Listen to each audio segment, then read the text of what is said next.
What's up guys, Mike here, the Detroit Borg with a quick look at Samsung's newest portable SSD, the T5.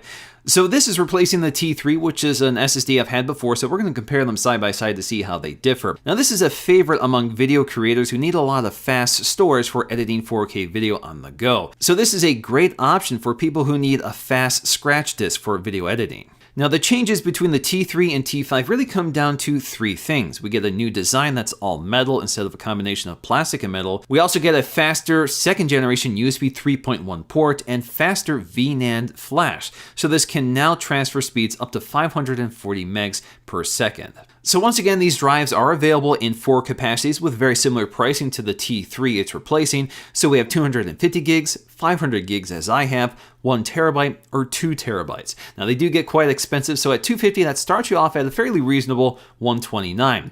500 gigs is $200, 1 terabyte is almost $400, and 2 terabytes is almost $800. But if you're a Mac Pro user, you know that storage gets a lot more expensive than that if you want to build it in. Included with the drive are 2 USB cables. We have USB Type A to C and USB-C to C. So if you have a MacBook Pro or the latest MacBook, of course you're going to be using the straight USB-C cable, but for older devices you still can use USB-A. Now the overall design really hasn't changed that much. It's about the same size, which is very compact, so it's much smaller than an iPhone, for example. So it makes it a great traveling companion that you can just stick in your pocket or stick in a backpack pocket and don't have to worry about damaging it because, again, it's an SSD, so it has pretty good shock protection, so you're not going to lose your data from impacts. Now personally, I really like this blue color, but I wouldn't mind if it also matched the space gray of the MacBook Pro.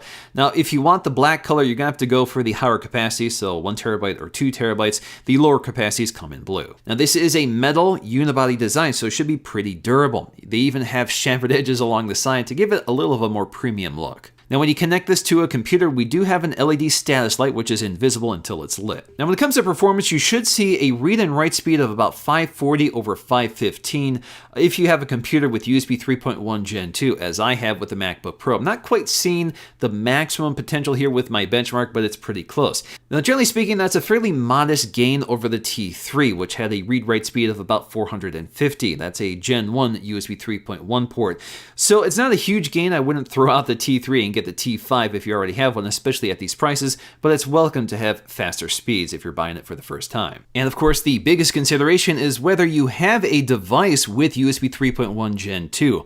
Otherwise, you can't go above 450 megs per second. This drive is formatted in exFAT, so it's compatible with a wide variety of devices right out of the box, from Mac OS, Windows, and even Android. They've also included some encryption and management software if you want to use it. This allows you to lock down any data that's being transferred to this drive. So although the T5 once again is a very expensive portable SSD, it's still the best for people who really need those speeds. Alright guys, hope you enjoyed this look at the T5 SSD. If you guys did, please give this a video a thumbs up to let me know, and I'll see you again in my next video.